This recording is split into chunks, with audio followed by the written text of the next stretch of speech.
Moving on now, more than 90 Russian-built missiles rocked Ukraine from east to west, causing broad power blackouts in that country.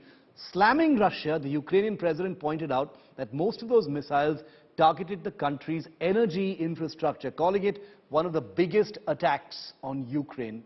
Here's a report.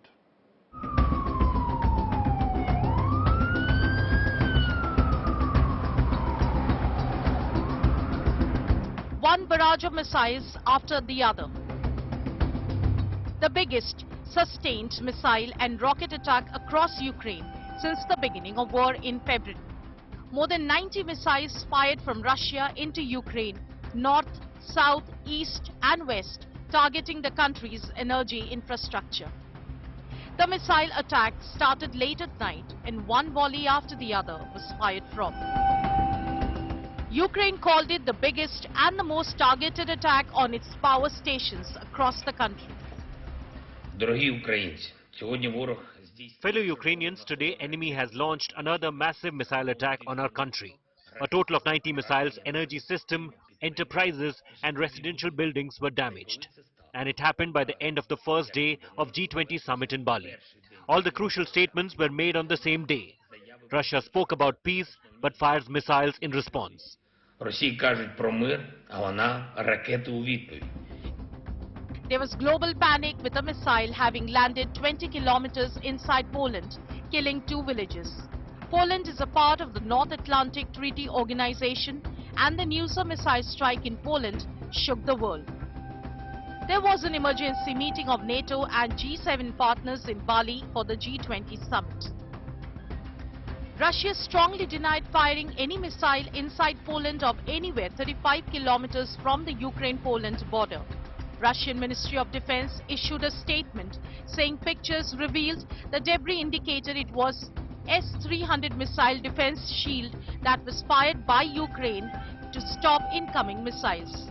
The US too concluded, based on initial information, that the trajectory was not from Russia. Too early to say whether this missile was fired from Russia. There is preliminary information that contests that. I don't want to say that till we completely investigate, but it's unlikely in the minds of the trajectory that it was fired from Russia. But we'll see. We'll see. The world, however, remains on the edge. Bureau Report, India Today. Gaurav Sawant is with me. Remember, Gaurav Sawant was one of the first journalists to enter Ukraine and he's been reporting there for the longest time. Gaurav, these missiles that landed in Poland, you know, when the news broke yesterday, there was a huge global scare. Even while the G20 was on, this could have been seen as another big escalation. Now it apparently turns out that Russia did not fire these missiles. What's the truth?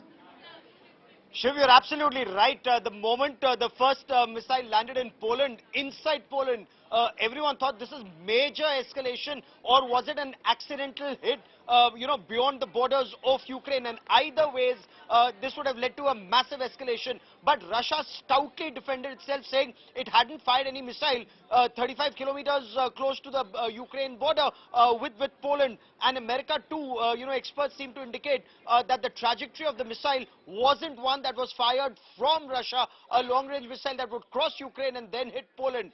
The trajectories seem to indicate, as do the debris, that this is an S-300 missile defense system that accidentally landed in Poland while countering those 90+ missiles that have been fired from Zhytomyr, fired at Zhytomyr in the north, and Odessa in the south, from Lviv in the west to Kharkiv in the east.